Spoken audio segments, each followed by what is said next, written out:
सावधान से लवकुश, पूर्ण सावधानी के साथ।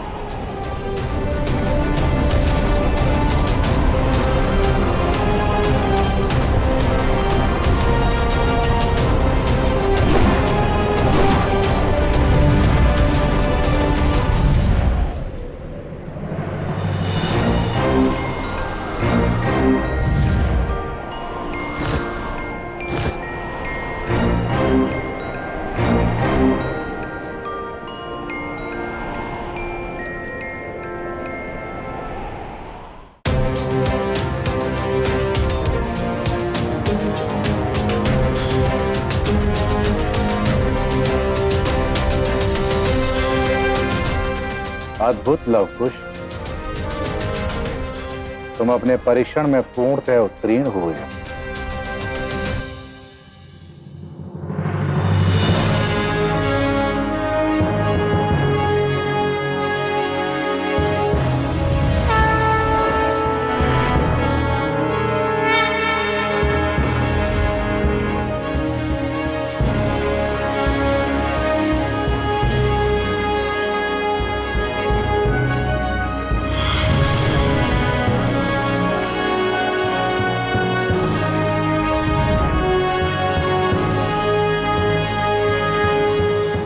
हर कर्म का फल मिलता है लवकुश। तुमने अपनी परीक्षा सफलतापूर्वक पार की। यह है तुम्हारा उपहार। दिव्यास्त्र ग्रहण करो।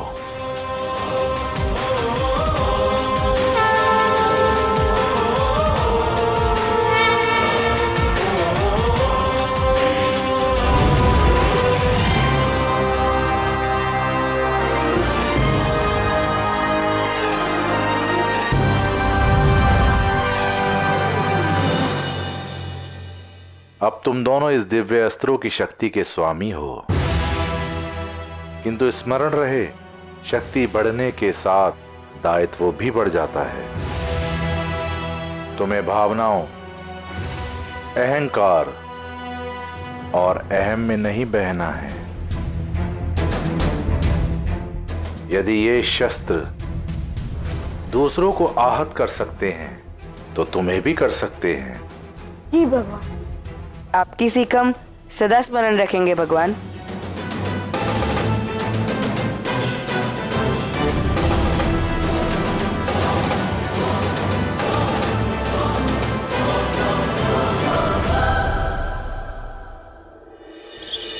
प्रजा में जितने भी बालक और स्त्रियां हैं, उन्हें महल बुलाया जाए। हमें उनकी सेवा करनी होगी। जी राजमाता, रोगियों की संख्या दिन प्रतिदिन बढ़ती ही जा रही है। 100 नए रोगी आज और आ गए। चिकित्सा शिविर में प्रबंध बढ़ाने होंगे। इसकी व्यवस्था मैं कर लूंगा।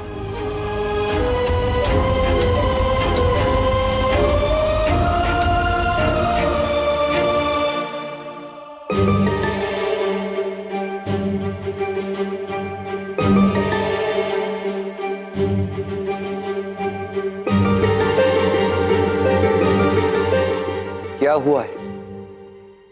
आप सब इतने चिंतित क्यों हैं? क्या अभी तक समस्या का समाधान नहीं हो पाया? नहीं भैया, हम जितना नियंत्रण में लाने का प्रयास कर रहे हैं, समस्या उतनी ही गंभीर होती जा रही है। मेरे विचार से केवल अश्वमेध यज्ञ ही एकमात्र उपाय है राम। उचित कहा माता। तो क्या मुझे माता सीता को लौटा लाने का आदेश है? नहीं लक्ष्मण, यह संभव नहीं।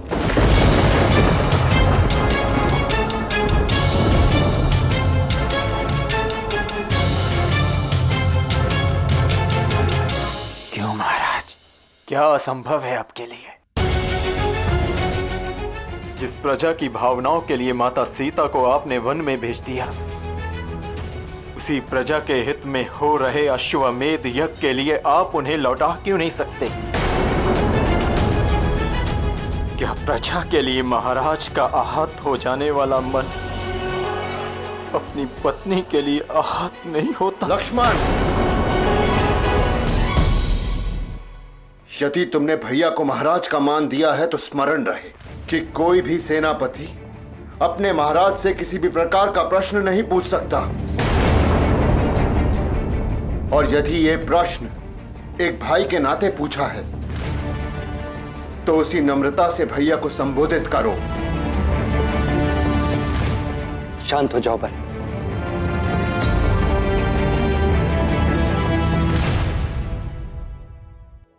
लक्ष्मण, सीता का यहां से जाना उसका व्यक्तिगत निर्णय था और पुनः लौट कर आना उसी का निर्णय होना चाहिए।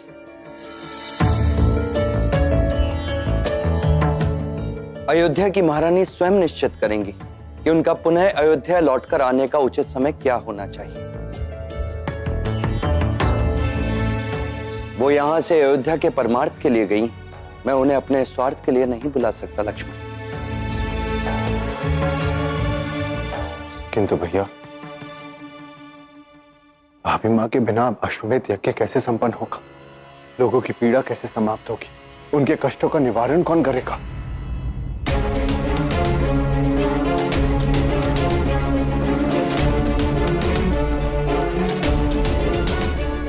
क्या अब इसका अनुपात सही लग रहा है वन देवी?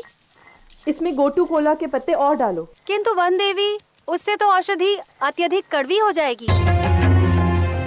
अयोध्या की प्रजा में इतनी सहनशीलता है कि वो कड़वी से कड़वी औषधि ग्रहण कर सकती है, और रोग जितना गंभीर हो औषधि उतनी कड़वी हो ही जाती है। जी।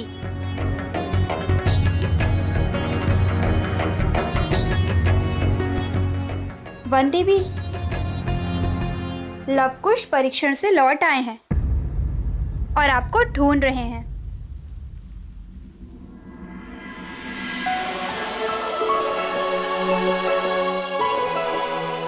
आशा करती हूँ मेरे दोनों पुत्र भगवान वाल्मीकि के परीक्षण में सफल हुए। आपकी आशा निष्फल नहीं हो सकती माँ, हम दोनों सफल हो गए। भगवान वाल्मीकि जी ने हमें पुरस्कार स्वरूप दिव्य अस्त्र दिए हैं।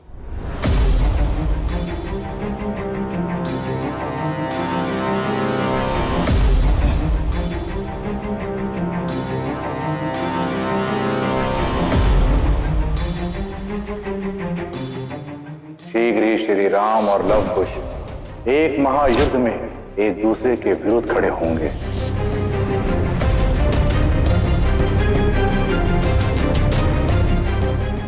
ये तुम दोनों क्या कर रहे हो?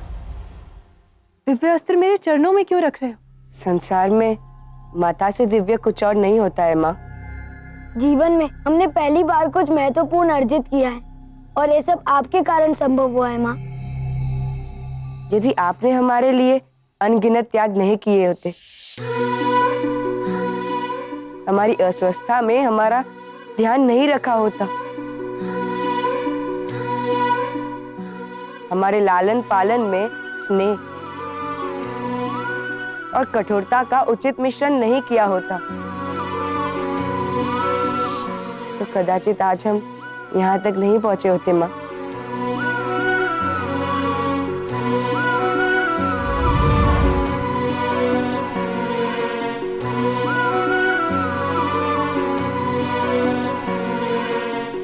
जिसे तुम त्याग, बलिदान और पीड़ा कह रहे हो, वो एक माता के लिए सबसे बड़ा सुख है।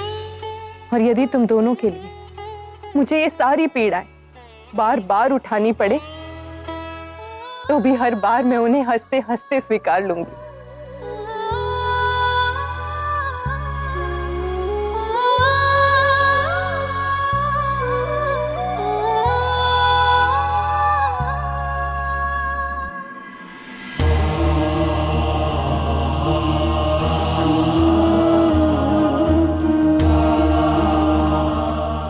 प्रणाम भगवान वाल्मीकि जी।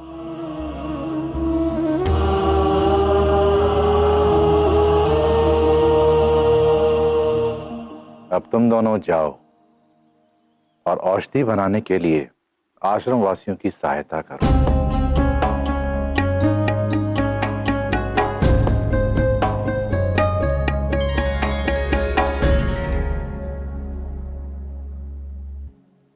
अपने पुत्रों की उपलब्धि पे गर्वित होना बुरा नहीं है देवी। दोनों भविष्य के लिए सज्ज हैं। क्या तुम सज्ज हो? आपकी प्रेरणा से मैंने भावी परिस्थितियों के लिए स्वयं को सज्ज कर लिया है, किंतु ये दिव्य अस्त्र, ये मेरे मन को अत्यंत विचलित कर रहा है। इसकी क्या आवश्यकता है? तुम अभी तक श्री राम को लवकुश के पिता और अपने पति के रूप में देख रही हो, सशक्त विरोधी के रूप में नहीं, जिसका सामना तुम्हारी संतान युद्ध भूमि में करने वाली है। जब यह युद्ध होगा, उसी क्षण उन्हें इन शस्त्रों की आवश्यकता होगी। संसार के सर्वशक्तिशाली योद्धा का सामना करने के लिए लवकुश सज्ज है।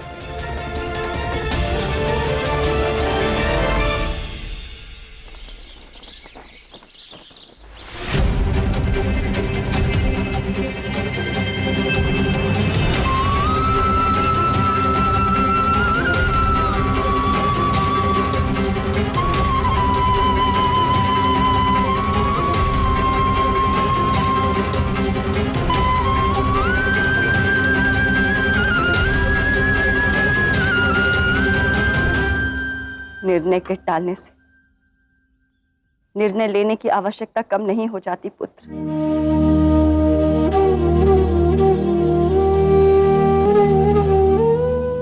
आपने उचित कहा माता। मैं भली भांति जानता हूं कि यह निर्णय केवल मेरे लिए नहीं, अपितु सारी अवध के लिए अत्यधिक महत्वपूर्ण है। आचार्य वशिष्ठ के सुझाए हल की पूर्ति के लिए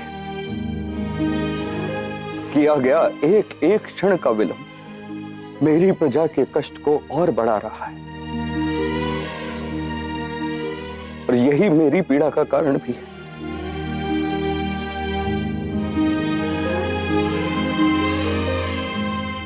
कुछ तो खा लो पुत्र। नहीं मत, ये मेरी प्रजा नहीं, मेरा परिवार है।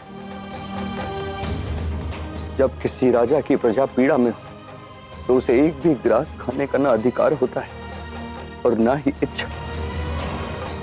अपनी प्रजा की पीड़ा को दूर करने के लिए अश्वमेध आवश्यक है।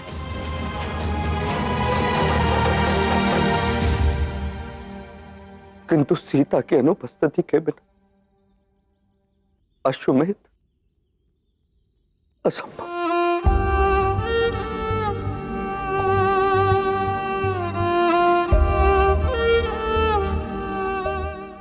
पुत्र, तुम्हारी मां तुम्हारी इस दुविधा को भली भांति समझती है।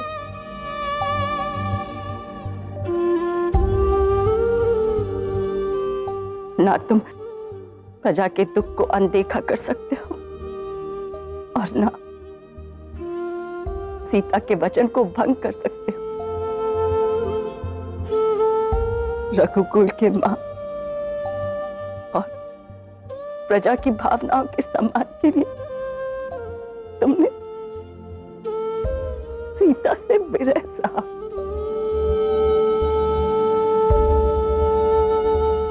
अपना राजा होने का धर्म पूरा किया, किंतु आज यही राजधर्म संकट में है।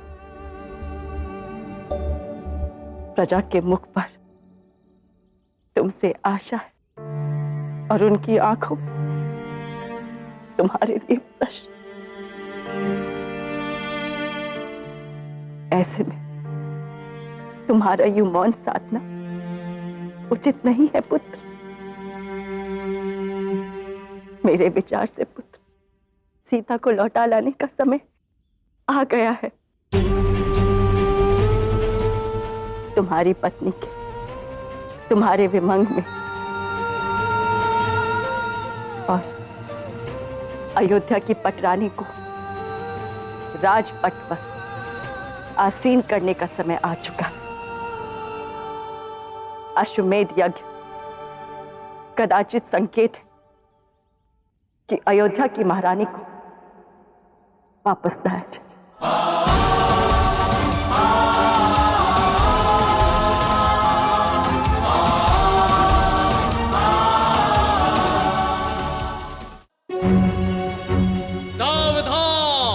अयोध्यापति दशरथ नंदन रघुकुल के कर्णधार महाराज श्री राम प्रजा को संबोधित करने वाले हैं। महाराज श्री राम की, महाराज श्री राम की, अयोध्यापति की, अयोध्यापति की, महाराज श्री राम की, महाराज श्री राम की,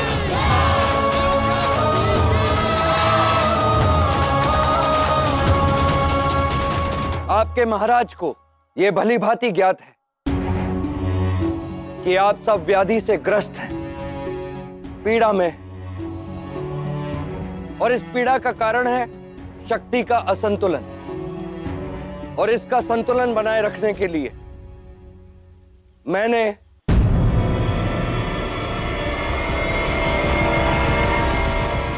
अश्वमेध यज्ञ करने का निर्णय लिया है।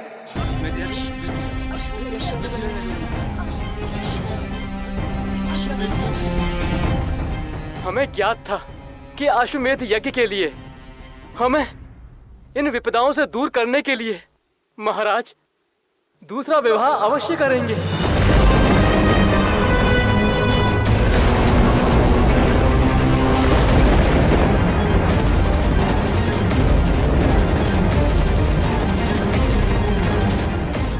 महाराज, जो भी आपकी अर्धांगिनी होंगी, पूरा अयोध्या उनका हृदय से स्वागत करेगा। सावधान, दोबारा ये शब्द सुनने को ना मिले। अयोध्या की एक ही पटरानी है और महाराज की एक ही पत्नी, देवी सीता। उचित कहा सेनापति लक्ष्मण जी ने। देवी सीता के होते हुए किसी और स्त्री का नाम श्री राम से जोड़ने का विचार ही देवी सीता ही नहीं बल्कि समस्त नारी जाति के लिए अपमानजनक है। तुम्हारे इस तर्क से ना ही हमारी सोच बदलेगी और ना ही तुम्हारी देवी सीता के चरित्र पर लगा हुआ कलंक मिटेगा।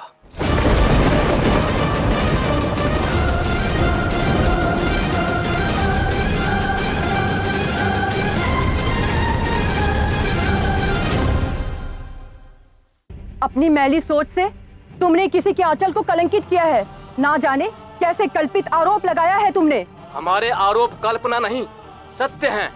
सीता को महान समझना तुम्हारी कल्पना है।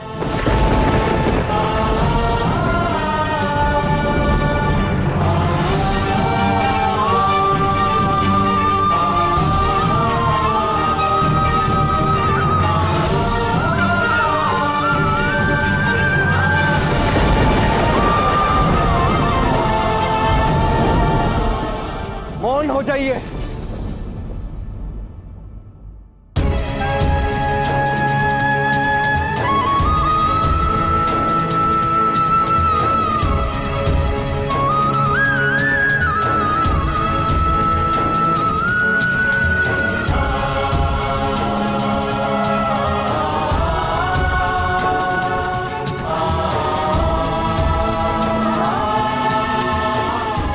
मुझे खेद है कि इतने वर्षों उपरांत भी आप लोगों की सोच नहीं बदली।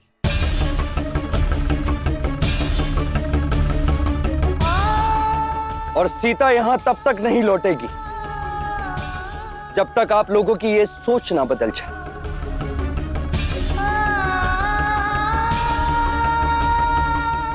किंतु मैं अयोध्या नरेश होने का कर्तव्य अवश्य निभाऊंगा। आप क्या सोचते हैं, क्या करते हैं, इससे ऊपर उठकर मुझे मेरी प्रजा के दुख और कष्ट के विषय में सोचना होगा। और इन्हीं कष्टों के निवारण के लिए मैं अयोध्या नरेश दशरथ नंदन राम अपनी प्रजा के हित के लिए अश्वमेध यज्ञ संपन्न करूंगा।